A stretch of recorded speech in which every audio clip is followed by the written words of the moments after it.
이 신앙이 위협받는 시대에는요, 차라리 이 깨끗하게 순교를 당하는 것이 오히려 고통을 길게 받는 것보다 수월할 수가 있습니다. 계속해서 이렇게 죽지 않고 고난을 당하고 핍박을 당하고 모욕을 당하는 삶이 길어지면 길어질수록 그만큼 정신적인 피폐와 또 영적인 이 갈등이라고 하는 것, 영적인 방황이라고 하는 것은 그만큼 깊어질 수밖에 없습니다. 어떻게 보면 이제 죽음이라고 하는 것이 한순간에 죽으면 그 대상, 그 죽는 대상에게는 편할 수가 있습니다. 그런데 그 대상이 계속해서 죽지 않고 시간들이 계속해서 고통의 시간들이 연장이 되면 당사자도 고통스럽거니와 보는 사람으로도 고통스럽다는 거예요. 믿음의 사람들이 1세기 공동체 식구들 중에 교회 공동체 중에 순교를 당하는 사람들이 있었고 순교를 당하는 상황 속에서 죽지 않고 생명이 연장이 되어서 계속해서 고난과 핍박 가운데 그렇게 시련을 당하는 사람들이 있었다는 거예요. 그런데 주목하는 것은 우리 주님께서 오늘 10절 말씀에도 나오지만 비록 순교를 당하든지 순교를 당하지 않고 생명이 지속되든지 간에 우리 주님께서 믿음의 사람들에게 주목하는 것은 뭐라고 나와 있습니까? 성도들의 인내와 믿음이라고 나와 있어요. 그러니까 믿음이라고 하는 것이 얼마나 중요한 것인가에 대해서 요한계시록은 계속해서 거듭해서 강조를 하고 있습니다. 요한계시록은요, 1차적으로 이미 다 역사적으로 성취됐던 사건입니다. 성취됐던 사건인데 이 성취됐던 사건이 성취된 것으로 끝나는 것이 아니라 믿음의 사람들이 계속해서 열려 있다는 거예요. 그래서 과거 1세기 공동체가 그 로마로부터 그런 엄청난 무지막지한 포갑과 고난과 박해를 당하면서 죽어나가는 수많은 사람들이 있었잖아요. 그죠? 또 죽지 않는 사람들은 계속해서 인내의 믿음을 지킬 수밖에 없었는데 이게 1세기의 역사로 끝나는 것이 아니라 21세기를 살아가고 있는 우리들에게도 동일하게 적용될 수 있다라고 하는 영역인 겁니다. 오늘 우선 말씀 가운데 보시면 1절에 바다에서 한 짐승이 나옵니다. 어려운 얘기들은 생략을 가급적이면 하고 축약을 해서 말씀드리자면 짐승에서 이 바다에서 한 짐승이 나오는데 이 짐승이 1절 뿔이 10이고 머리가 7이라고 되어 있어요. 그죠? 뿔, 왕관 그런 거는 권세를 얘기합니다.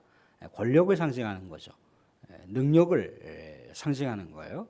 근데 바다에서 올라온 짐승이 이 능력과 권세를 누구로부터 위임받았다라고 나와 있느냐면 2절, 4절에 보시면 뭐라고 나와 있습니까?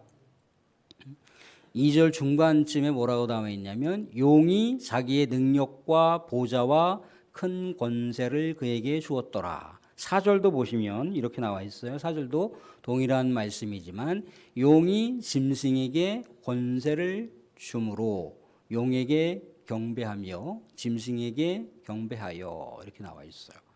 근데 용이라고 하는 건 지난번에 우리가 12장 말씀을 통해서 살펴봤지만 12장 8절 9절쯤 보시게 되면 용이 뭐라고 명시되어 있느냐면 예뱀, 사탄이라고 나와 있다는 거예요. 그러니까 사탄이 바다에서 올라온 짐승들에게 자신의 능력과 권세를 위임했다라고 하는 얘기겠죠. 그죠? 그럼 도대체 이 바다에서 올라온 짐승이 누구냐라고 했을 때 2절 보시면 이런 얘기를 볼 수가 있어요. 2절 보시면 내가 본 짐승은 표범과 비슷하고 그 발은 곰의 발 같고 그 입은 사자의 입 같은데 용이 자기의 능력과 보좌와 큰 권세를 그에게 주었더라. 그러니까 이 지금 요한이 바라보고 있는 바다에서 올라온 짐승이 마치 표범과도 비슷하게 생겼고 또 곰의 발과도 비슷하게 생겼고 또 사자의 모습과도 비슷하게 생겼다라고 이렇게 나와 있어요. 근데 이 요한계시록을 쉽게 이해할 수 있는 것은 뭐냐면 이러한 내용들이 혹여라도 구약 성경에 기록되어 있는지를 쭉 추적해 보게 되면 구약 성경이 거의 비슷하게 묘사되어 있는 장면을 볼 수가 있습니다. 이 내용이 이제 다니엘서 7장에 가보시게 되면 이런 얘기들이 있어요. 어떤 제국을 어떤 짐승에다가 비유를 했다는 거죠. 그죠? 사자와 곰과 뭐 표범과 그런 어떤 짐승, 어떤 사나운 맹수들을 뭐하고 연결해서 기록해 놨느냐면 당시의 제국들과 연결해 놨어요. 당시의 제국들 하면 굉장히 강력하다라고 하는 것, 우상을 숭배하는 것이고 믿음의 백성들을 박해하는 그런 거대한 전체주의 제국들을 가리키는 그런 용어로다가 이렇게 짐승들을 구약 성경에서는 많이 사용한다는 거예요. 그러니까 사도 요한도 이 구약 성경의 배경을 자기가 요한계시록을 기록할 때 기록했다라고 하는 얘기입니다. 그러면 당시의 제국들 가장 강력했던 뭐 바벨론 제국이라든가 페르시아 제국이라든가 그리스 제국이라든가 로마 제국을 가리킨다고 볼 수가 있겠죠. 그죠? 이 제국들이 동일한 공통점이 있는데 하나같이 다 그리스도인들을 박해했다는 얘기예요.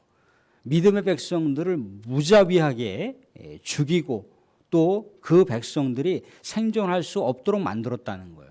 삶의 여러 가지 정책들을 펼치거나 자신들의 종교적인 어떤 그런 내용들을 펼쳐갈 때 항상 어려움이 생기거나 문제가 생기면 그 모든 문제의 원흉으로 누구를 지목했습니까? 그리스도인들을 지목했다는 거예요.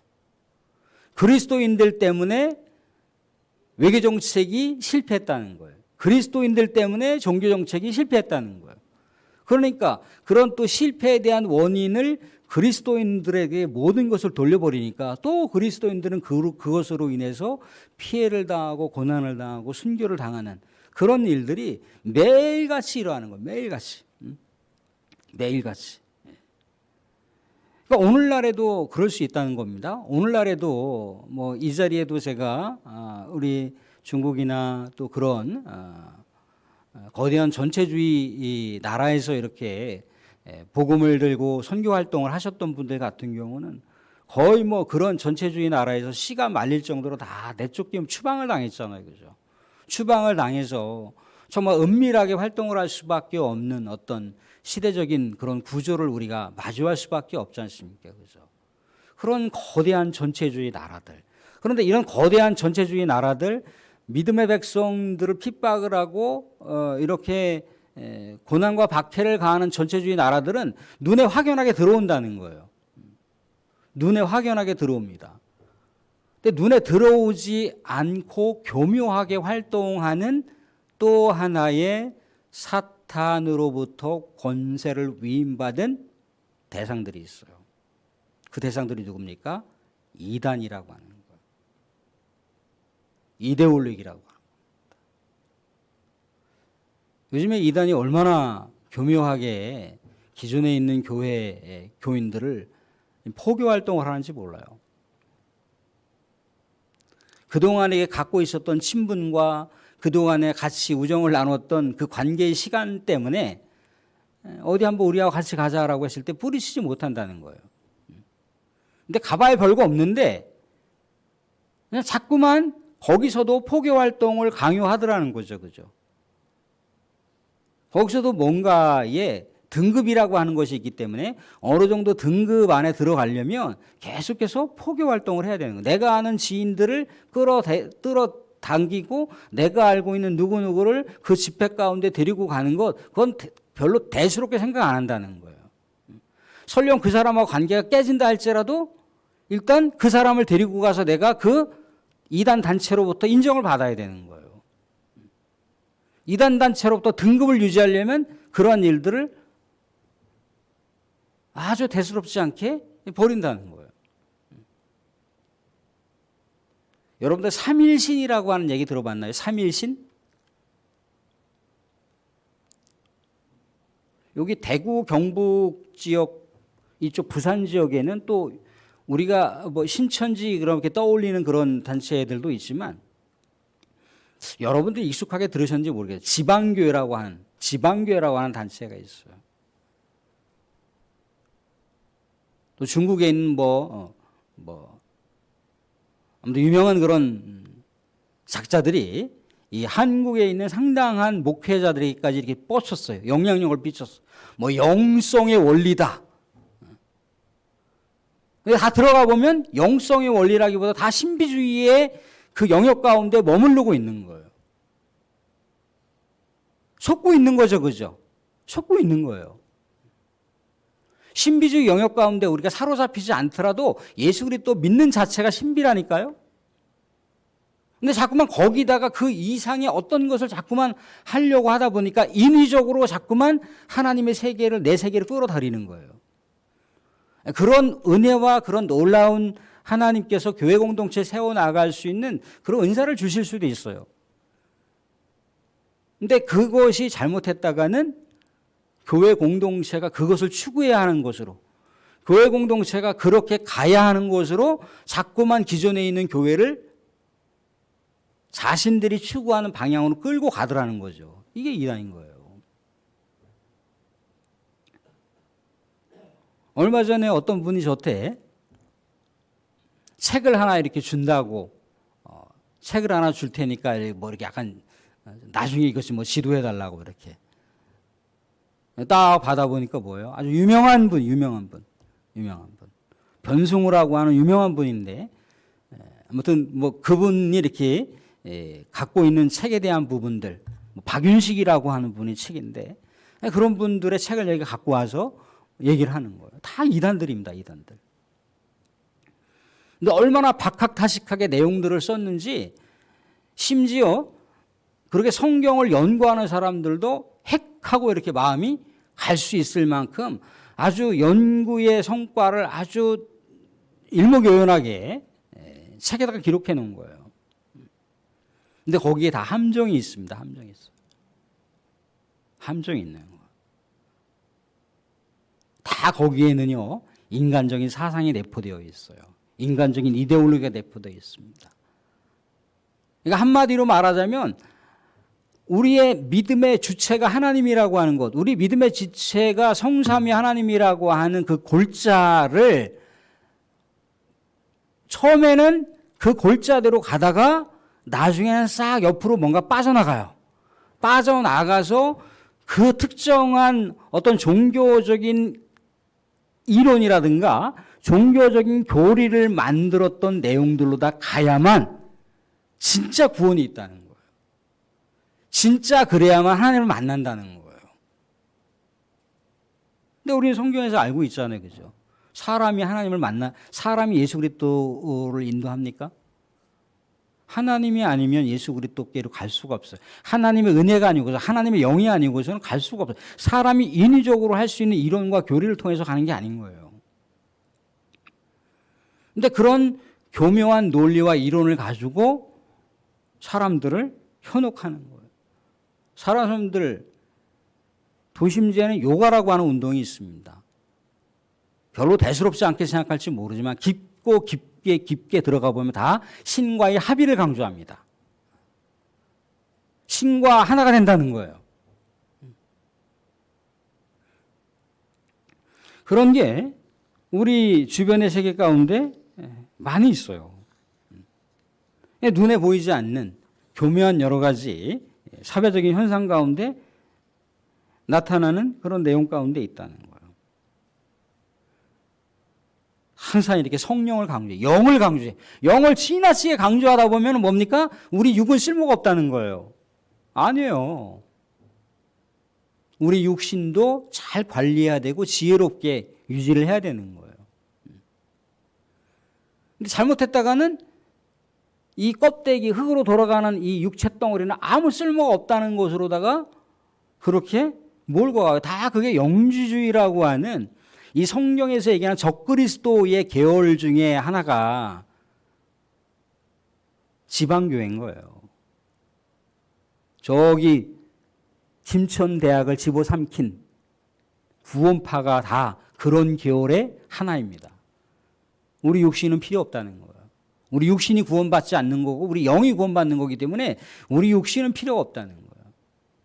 그런 논리를 펴면서 기존에 있는 정통 교회들을 하나하나씩 점령해 가는 거예요.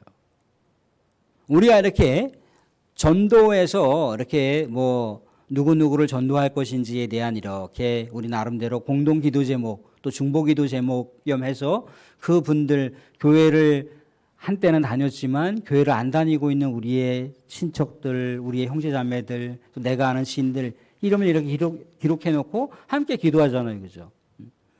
근데 거긴 뭘 하겠습니까? 그 최상층부에 가보게 되면 김천대학이 거기에 딱 포함되어 있어요.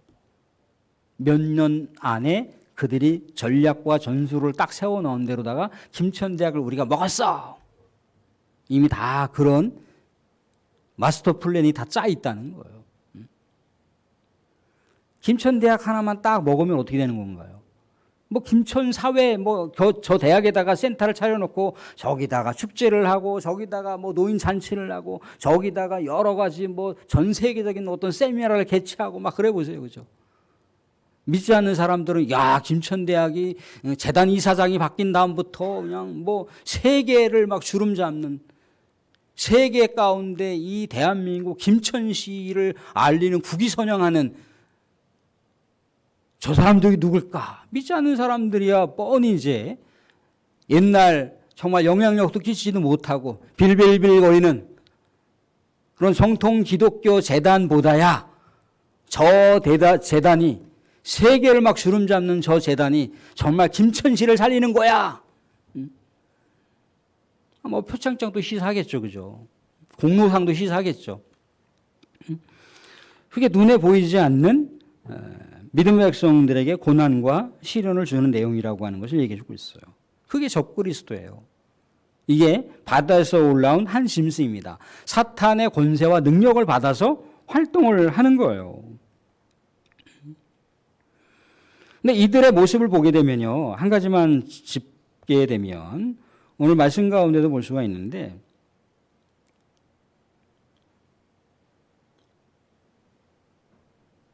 8절 보시면 이런 얘기를 볼 수가 있습니다. 8절 보시면 죽임을 당한 어린 양의 생명책에 창세 이후로 이름이 기록되지 못하고 이 땅에 사는 자들은 다 그 짐승에게 경배하리라. 그 짐승에게 경배하리라. 그 짐승은 아까 두 가지라고 그랬죠. 그죠? 하나는 뭡니까? 하나는 거시적으로 사탄. 하나는 미시적으로 사탄의 영향력권 아래에 있는 세상의 권세 있는 자들. 세상의 어떤 종교적인 권세, 종교적인 영향력, 세상의 정치 경제의 영향력과 권세를 위임받은 자들. 그런 자들이 이제 세상 가운데 영향력을 끼치니까 그런 사람들에게 굽신굽신거리고 그런 사람들에게 어떻게 한다는 겁니까? 경배를 한다라고 나와 있어요.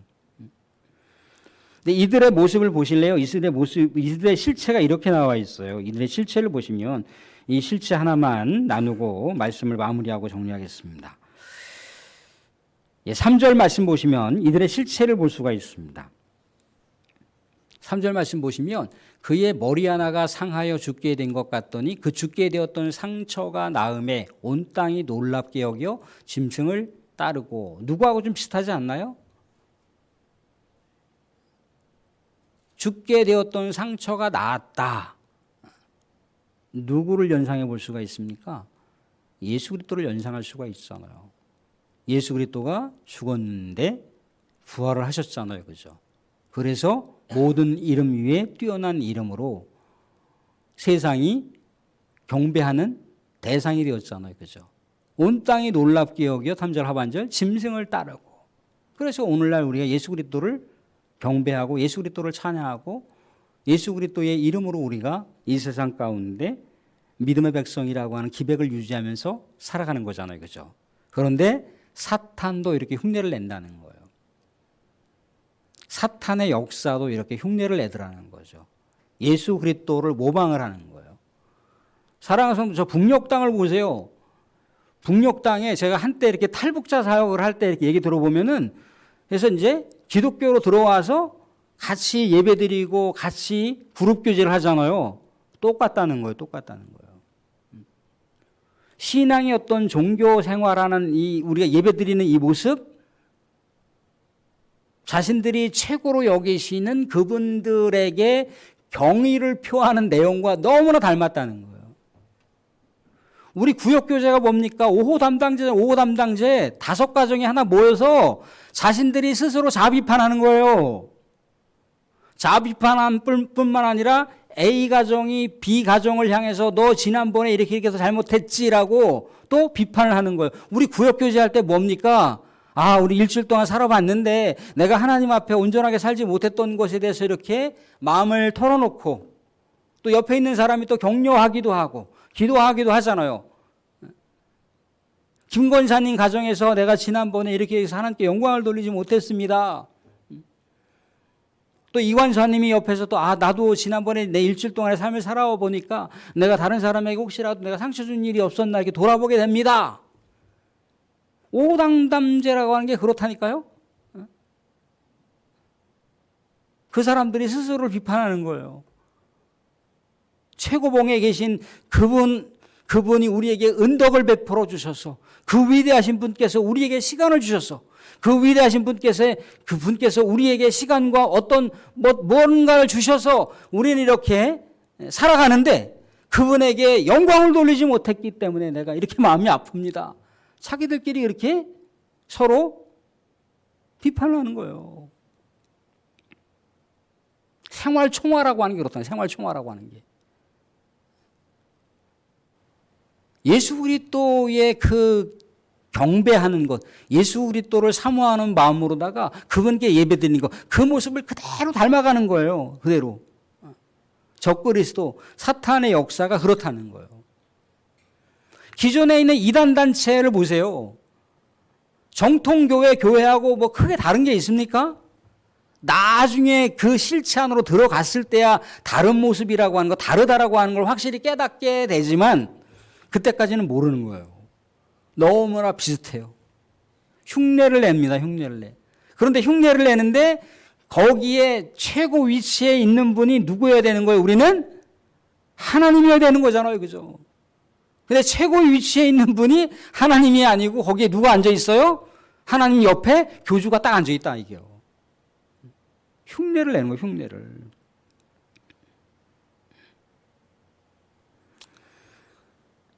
결국 우리에게 필요한 것은 이 시대 가운데 뭐가 필요하겠습니까? 분별력이 필요하겠죠. 그죠? 순결한 믿음을 지켜나가는 거 굉장히 중요할 수가 있습니다.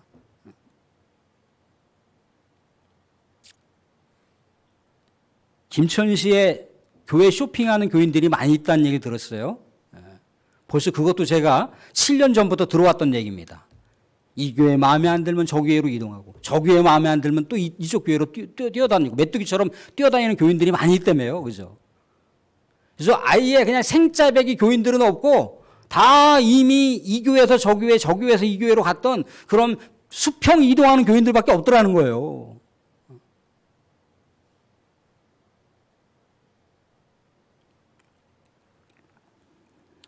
사랑하는 성도, 믿음의 인내라고 하는 것은요, 한 교회를 충성스럽게 섬기는 것도 믿음의 인내예요.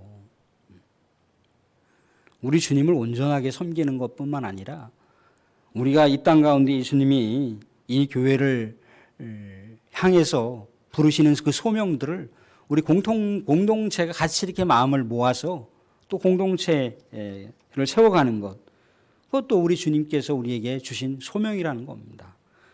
사랑하는 성도들, 오늘 주신 말씀처럼 정말 이 시대 우리가 혼탁하고 또 어지러운 세상 가운데 이 국정이 정말 힘든 시대에 우리가 살아가고 있지만 그럼에도 불구하고 또 통치자 하나님, 이 나라 이 땅에 진정한 평화를 줄 수 있는 분은 하나님입니다. 그 하나님을 우리가 의지하면서 정말 혼란하고 또 이렇게 정치적으로나 경제적인 어떤 위기 상황 가운데뿐만 아니라 종교적으로도 굉장히 난잡한 시대를 우리가 살아가고 있어요.